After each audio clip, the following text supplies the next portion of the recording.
Bandeko babolingo mbote na bino baibo mesana kulanda chaîne na biso ya www.zoomel1000.com. Lelo tozali na sengo pona ko présenter bino ba émission na bino obo mesana kozela. Ngai papa Roger Babo lelo na ko présenter bino ba émission obo mesana kozela mokolo na mokolo pona ko talisa na bana ya Congo eloko nini oyo tobombeli ba.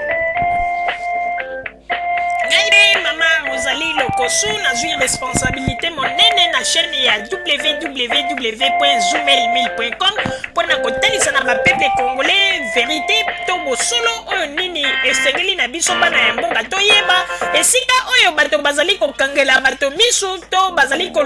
koyebisa bato ba makambo oyo ezali ndenge wana te ebongi malamu ete biso bato ya Zoomel 1000 totombola mongongo pe toloba tolakisa bango bosolo po ete mboka na biso ekende liboso po ete ba peuple congolais bayeba eloko nini tokoki kosala po ete nyonso tu ezali kaka mpona lokumu ya mboka na biso po ete ezali esengo mingi mpona kotangusa bosolo na kati na biso ba diaspora congolaise oyo tozali libanda ya mboka. Natango oyo bozala kaka bisika bozali nde bokolanda basango ya www.zoomel1000.com. Bandeko babolingo mbote na bino baebomesana kolanda radio Zoomel 1000. Bandeko babolingo lelo tozali na esengo mingi mpona kopresente bino ba émission na bino oyo bomesana kolanda mokolo na mokolo. Lelo tokolobela bino nini bandeko babolingo, lelo tokolobela bino basango, tokopesa bino basango na oyo etali kaka ba makambo oyo ndenge tozalaki kolobela bino na makambo etali ba passeport, ndenge nini ambassade ya RDC na Berlin bazali kosala ete ba passeport ya bato ezali koumela. Bandeko babolingo touti kozwa ba message ndenge na ndenge oyo pe bato babengi biso bipai na bipai mpona kotala ndenge nini moto mobimba asalisaki passeport na ye depuis mois de juin 2010 pe azali ko réclamer po ete ti lelo amoni eloko te. Bandeko babolingo ba makambo oyo ba ambassade ya RDC azali kosala, bandeko biso tolobaki ete ebongi malamu tolemba te tokotombola toujours mongongo mpona kolobelela bandeko na biso bakongolais oyo ndenge nini toyebi ete mbongo na poto ezali ya pasi. Moto po azwa 200 € na ye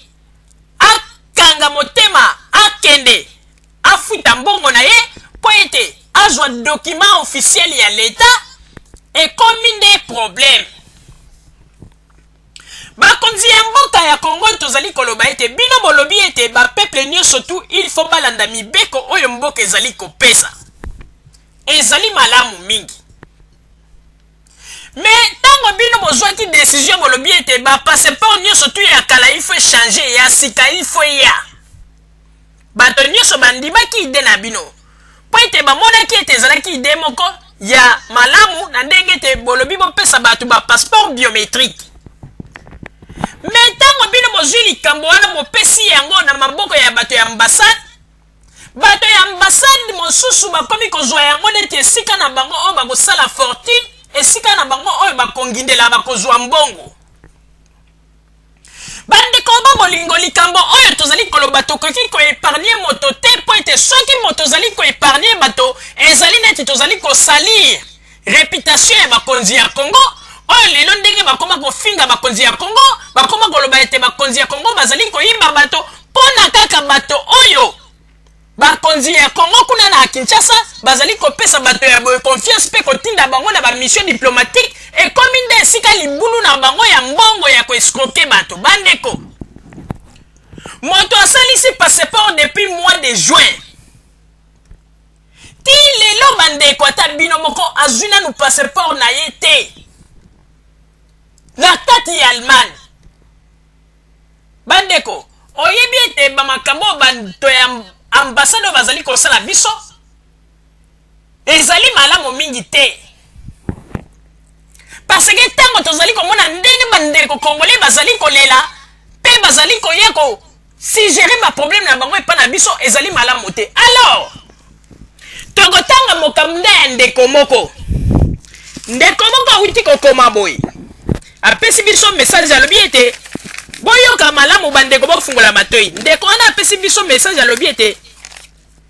mbote bandeko ya radio Zoomel 1000 papa Roger pe mama Rosalie nazali na mai na miso ya kotange ya kokomela bino message oyo pamba te na uti komela bino message oyo pona koyebisa na bino ete nasalisaki passeport na ngai depuis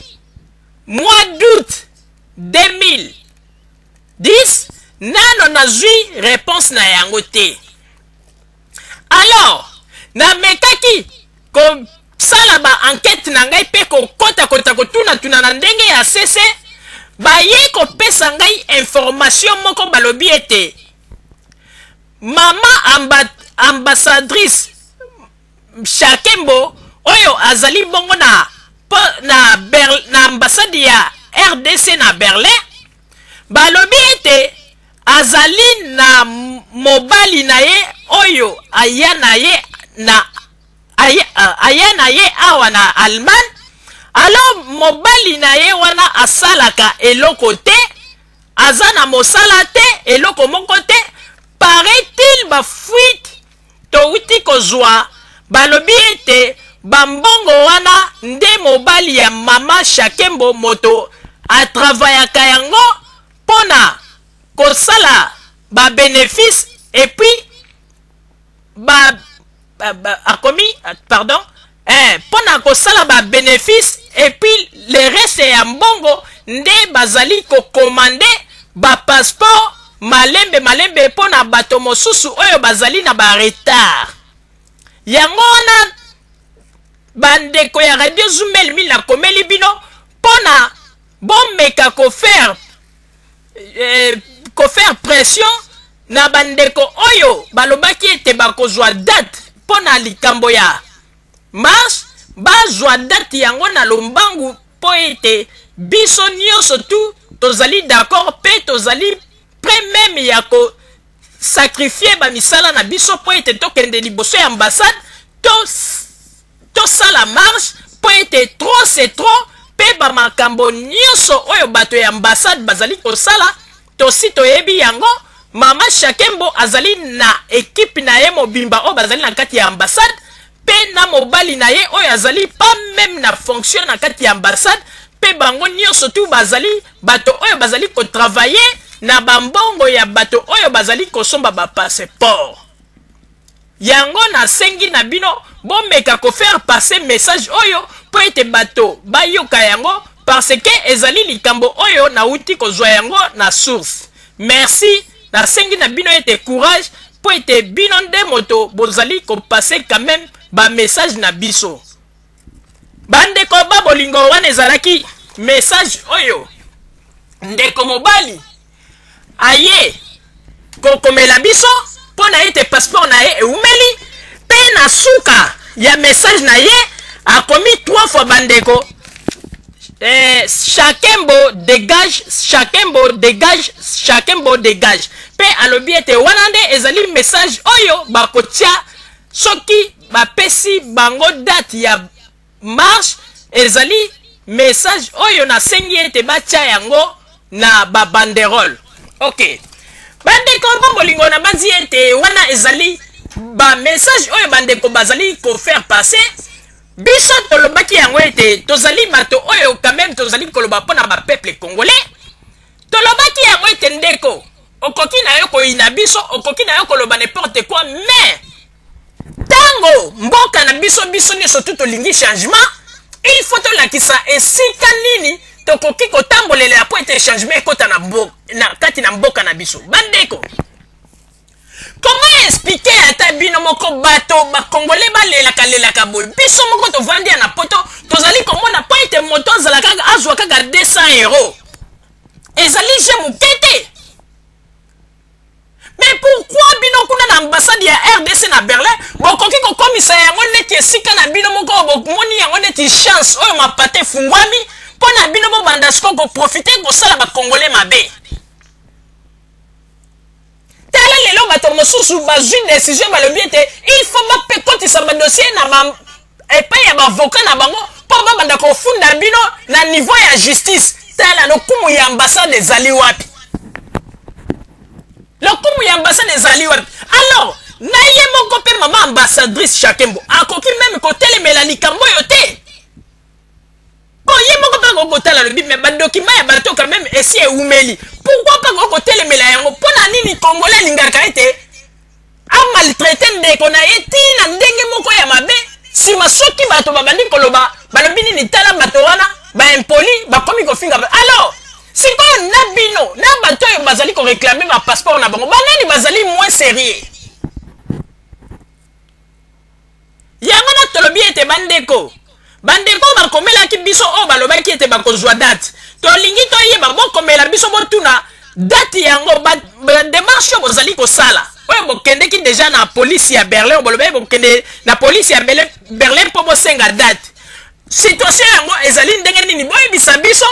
po ete date wana bopesa biso tokoinforme na bakongolais oyo bakoya na marche comme ça ezali droit na bino wana en tout cas topesi bino raison à 100% parce que tobandaki koloba likambo banda kala mais tokamwe tokanisi ete ambassade asa ya régler ba situation na bino mais tozali kokamwa ndenge bozali kokomela biso lisusu ete ambassade azali indifférent vis-à-vis na bino même balobi ete baliste oyo bato ambassade batiaka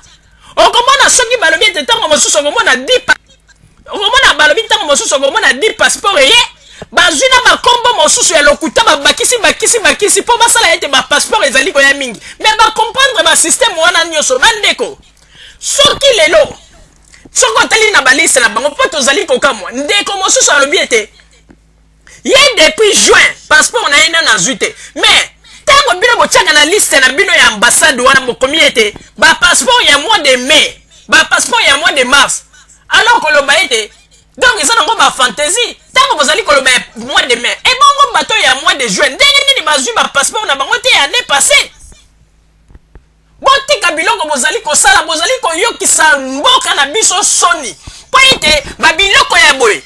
oyo komona ete ntango bakokende komarche liboso ya ambassade bamindele bakoya kokoma baarticle mosusu toyebi ete ndenge ezali wana bato mingi bakomi kolobela pe likambo ya mabe mingi ya ambassade ya Congo na Berlin bandeko oyo ezali likambo ya kobomba te parce que tozali quand même na démocratie bakonzi ya Congo il faut batala soki bato batielaki biso ao batindi bango na ambassade ya Berlin soki bazali na besoin ya kosala mpona bapeuple te oyo baye kokuta oyo badiaspora congolaise oyo bazali ayo bazali kosala bademande na bango mpona bapasseport soki bamoni ete bazali na besoin ya kosala mpona mboka te alors bazwa bango bazongisa bango na mboka batindela biso bato oyo bazali na besoin ya kosala mpona bapeuple ambassade ezali esika ya kosala bamakambo ya ndenge ya escroquerie te parce que oyo tokobenga yango escroquerie purement et simple escroquerie tokoloba ndenge nini parce que moto ye kosalisa passeport bino boyebisi eke andeko dans 3 mois okozwa passeport na yo après 3 mois ekoki bokomi koloba na ye dans une semaine zela nanu après bozomema kaka bato ti okomona moto akomi na inane epuis bato balobi ete bandeko soki obengi bango okomona bakoma meme koboya kozwa telefone mokolo mosusu omona bazwi mokolo mosusu okomona bakosala bamanevre toyebisaki bino ete bandeko boyebi mboka na biso wana lelo soki ezali kokufa ezali na bamakambo neti ya mike oyo bazali kosala tolobaki yango bien bandeko eza na bato mosusu Joseph Kabila apesi confiance mpo basala mpona mboka mais bato wana ondire bazali kosala faveur ya banguna onde bazali koloba ete bango nde bazali kokosa Joseph Kabila mpo ete lobi soki mboka mobulu ekoti bato bazali komona nde Joseph Kabila alors que bato ya ambassade nde bato bazali kosala bamanevre ya boye bandeko moto asali demande ya passeport depuis juin alors toyebi ete na Kinshasa soki moto asali demande ya passeport 2 semaines ou bien 3 semaines aza nango na maboko eloko nini ezali kozanga bato oyo basalisaki bapasseport depuis juin te lelo bazwi bapasseport na bango te epuis eloko ezali kokamwisa bazali koloba ete ambassadrice son excellence Chakembo azali koyoka ondire azali koyoka te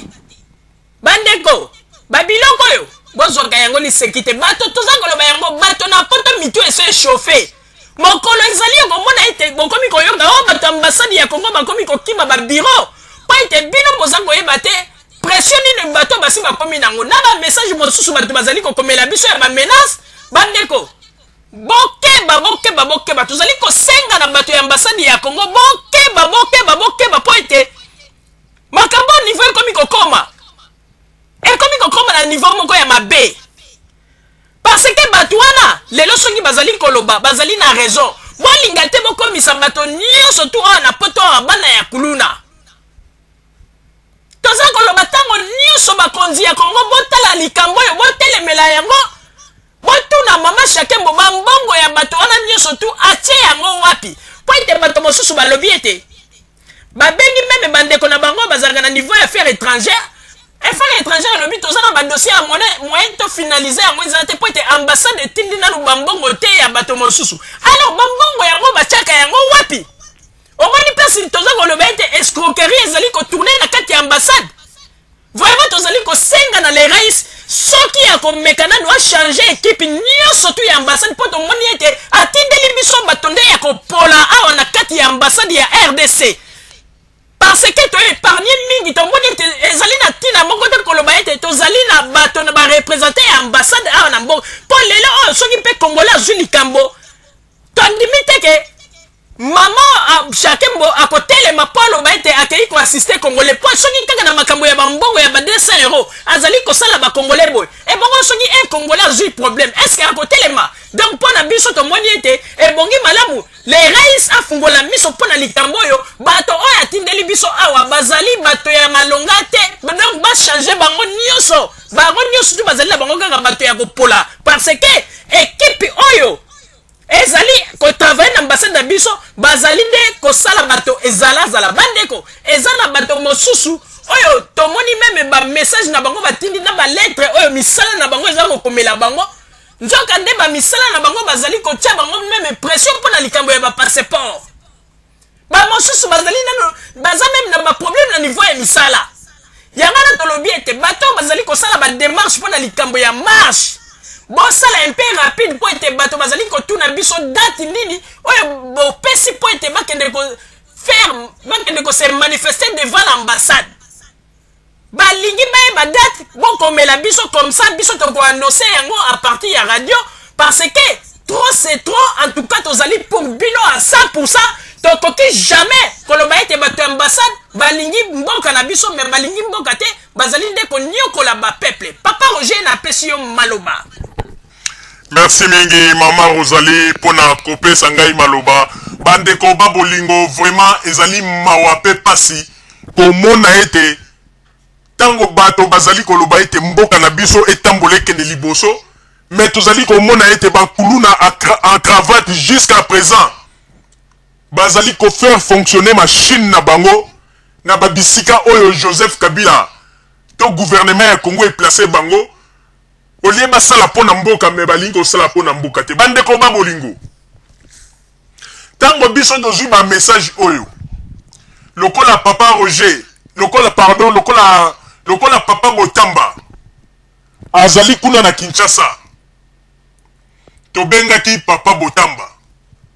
tolobi ete papa Botamba mekana kosala banquête kotuna na batu kuna ya affaires étrangères soki ba passeport o batu bazali kosalisa ezali kobima ndenge nini est-ce que ezali kozoba inane papa Botamba pesi biso confirmation bi non azalaki quand même na une femme asalaka na affaires étrangères basololi pe amoni bato mosusu o bazalaki na affaires étrangères bakende ko retirer ba passeport na bango 2 semaines ou bien 3 semaines ozana passeport non na maboko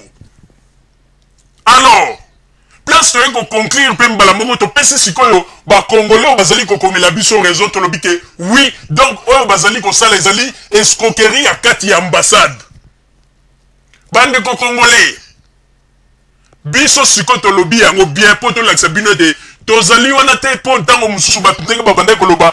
tozali koloba kaka pona makambu pona gouvernement ya Congo tozali komona makambu so ezali kosala mamena tango o tozali koyebisa bino ambassade ya RDC na Berlin bazali kosala ba mafia na ndenge na bango wana ezali lisusu likambu te ke affaires étrangères kuna na Congo bazali kosala retard ezali nde ambassadrice na bino awa na bato oyo bazali kosala kati na ambassade ezali mwa circuit moko bo machine ya ndenge ya mafia ezali ko travailler yanga tolobaki boy bozali na ba possibilité oyo bino bokoki kosala ba makambo oyo ata l'état ya mbogo oyo akoyoka bino ndeko tolobaki yango ata na niveau ya justice bokoki ko saisir ba avocat na bino pe bofundi bango na ndenge ya justice parce que justice ya mboka oyo bakoki pe kolandela bango bokokende peti na bolanda te mpo ntango mosusu boza kokanisa ete oyo ambassade te awa ezali allemagne ndeko kobanga eloko te soki ozali na raison na yo funda bango na justice et puis justice bokokende na ndenge ya tribunal na tribunal kuna na bavocat na bino bokosamba alors bakopesa bino raison à 100% parce que bayebisaki bino ke bapasseport ozongo na 3 mois 3 mois eleki lelo bokomi tina une année ezalaka te parce que soki ekomi na niveau ya justice awa akosaisir mbala moko bakonzi ya Congo po ayebisa bango ke mais quelle situation ezali koleka bandeko awa il faut koyebisa tala tozali koyebisa bino ya solo omoni Allemagne oyo po mingi bazali koyeba te pe bozali koyeba ba droit na bino te Allemagne oyo ezala moto oyo alobi ete azali autorité soki asali oyo likambo ndeko okoki ko saisir justice bokei pe bosambi na mutu wana mena makambo ya bapasseport ndeko bozali en plein droit boza na droit na bino yango na tozali koyebisa na bandeko oyo bakomelaki biso mpo na likambo ya marche bokomela biso mpo boloba démarche bozali kosala ezali na niveau minini mais topesi na bino mpe idée ya malamu bosaisir bavocat na bino bazwa likambo oyo bamema yango na ndenge ya justice ezali voi moko mpe lisusu kitoko ya malamu makambo tozali koyebisa bino ezali vrai parce que bamakambo oyo tango bacollègue na biso mosusu ya balma tango totangaki bamessage na bino tosololi na bango bacollègue na biso ya balma balobi ete le seul moyen pe oyo bokoki kofacilite bandeko na bino bacongolais basaisir bavocat na bango bafunda ambassade ya RDC na niveau ya justice parce que bozali na droit na bino et surtout bofuta déjà bambongo awa badossier eza na Congo bazali koloba ete moyen bafinalize badossier eza te po ete mbongo ambassade etinda te mais boza na droit na bino bandeko bolanda teke po ete bien mama Shakembo ou bien azali ntango mosusu son excellence te bandeko ezali droit na bino parce que bambongo bino bopesaki ezalaki mpona bapasseport na bino eya mais bakokaki kodetourne yango te mpo basala nango makambo na bango privé tala neti message oyo ndeko atindeli biso ezali mawa mingi soki mpenza ezali mpenza ndenge wana ezali mawa mais bandeko bozali na droit na bino bomema yango na ndenge ya justice soki bomemi yango na ndenge ya justice na banzi ete kozala malamu wana même justice ya awa bakosaisir même ministre ya affaires étrangères wana nde makambo kokende na ndenge ya lombamu parce que bino moko bomoni volonté na biso tosalaki tolobi topesaki bamessage ndenge nyonso mais toyebi baje bato ya ambassade bango bazali ntango mosusu soki message topesi message bango babengi bato ya Kinshasa abolanda bato wana te bazali ntango mosusu bana ya kulunda baza kokosa mais tozali koloba yango ete bakonzi ya Kongo bofungola miso mpo na likambo oyo mukolo ekozalaka bomoni ete bana ya kuluna ebele babotami oyebi na bamakambo ndenge ezali koleka bakonzi ya Kongo bosala attention bolinga teke na meme bana ya kuluna oyo babengaka ete bakombata baya koprofite na likambo oyo mpo balekela na nzela wana te boluka solution mpona bandeko basalisaki bapasseport na bango bazwa bapasseport na bango parce que ezali likambo moko simple bolinga teke bakongolais nyonso lelo babanda bomona kaka ke bakonzi ya Kongo bazali mabe vraiment en tout cas tokanisaki ete bandeko bazali kokosa mais ntango papa botamba kuna na Kinshasa ayebisi biso galobi non bamakambo oyo bato ambassade baza kosala ezali purement simple escroquerie parce que bato ya affaires étrangères balobi ete bango soki bambongo ezala te bato ya Belgique bato ya ambassade ya Belgique ezala ya wapi babitango batindaka bambongo na bango bafinalizaka badossier na bango rapidement yango nomonaka bapasseport na bango ezongaka kuna papa botamba akamwa alobi non en tout cas babiloko bango baza kosala ezali bamakambo eza koleka entre bango na kati na ambassade donc ezali okomona ntango mosusu bakomande ntango mosusu 5 passeport pamba eye ale bazwi na baliste ya bakombo lokuta basangisi mais bandeko babolingo tozali koyebisa bino kaka ndenge tolobi bosala bamakambo ndenge tosengi na bino mais to sengi pe na bandeko balobaki ke bokosala ba démarche na niveau ya police ya Berlin boyebisa biso est-ce que bosu bozwi termine to rendez-vous oyo bokokende ko marché liboso ya ambassade po ete ezali na bato mosusu balobi ete bazali pe libanda ya mboka bazali kozela date wana oyo bango nyonso soki bazwi termine ya date wana to rendez-vous ya date wana bakokatisa bakozwa batrain bakoya mpo bango nyonso bakende ko marché liboso ya ambassade na bandi ete message na bino oyo bopesaki ezali passé na tango nazongiseli mama Rosalie Maloba. Merci mingi papa Roger pona kozongisela ngai maloba bande ko congolais na bandi ete bomoni bino moko ba effort nini tozali ko sala pona ko passer quand même ba message na bino to moni ete pona likambo oyo bozali quand même na torte bozali na raison na bino yango ete moni ete tozali ko appuyer bino pona ko faire passer ba message na bino po ete bino quand même bozali teke bokai ko sala mobulu ou bien bokai ko finga ba konzi ya Congo mais bozali ko réclamer ba droit na bino yango na moni ete soki lelo tozali ko loba meme pona ambassadrice ye moko parce que yenda zali responsable numéro 1 ya ambassade eloko moko ekoki koleka na kati ya ambassade te sans que passe ayeba yango et surtout ba mbongo ya bato oyo bazali kofuta pona ba passeport bato bazali kozwa solution na yango te ezali malamu mingi te en tout cas ba changer comportement pe to sengi ete na bakonzi ya Congo bomeka kofungola liso makasi po ete tozali koyebisa bino makambo ya solo mboka na biso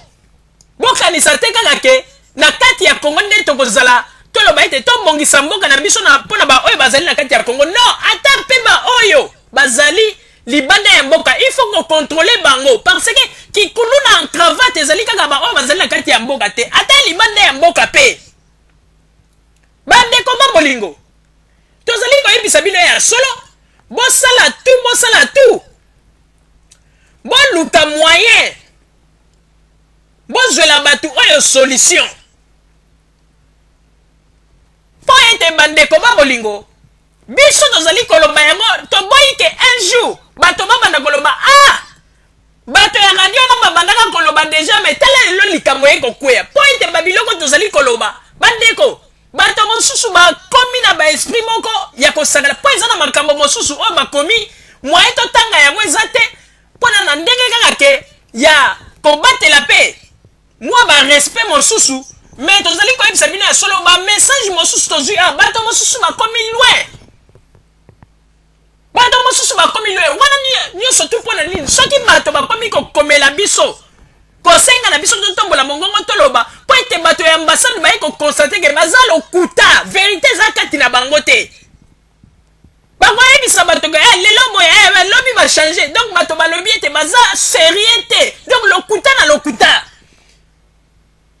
nga kutu mama Rosalie moko mosusu nayebisi na moto mosusu nalobi te ndeko komitungisa te ntango mosusu ndenge ezali wana responsable ambassadeur ayebi makambo te bomeka kosaisir ambassadeur abia tika wana eza bajeune na bango bayebani bango na bango combien de fois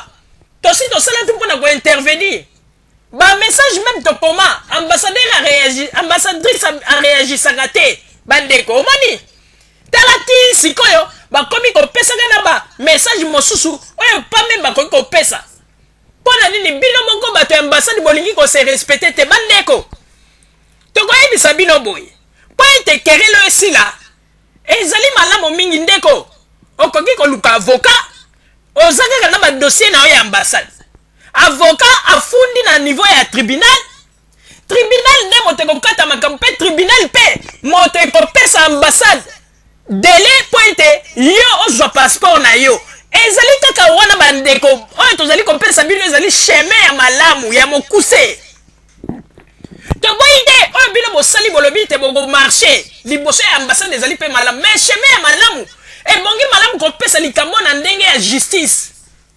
po justice ya awa ntango bango bakolandela yango wana ekomi na niveau mosusu etape mosusu bandeko ezalaka te moto depuis mois de juin passeport na ye ti lelo azwi te yango passeport yango ezali wapi na lola oto wapi boyokelaka mpe bandeko na bino bakongole mawa ezali mawa mingi mboka oyo ya Congo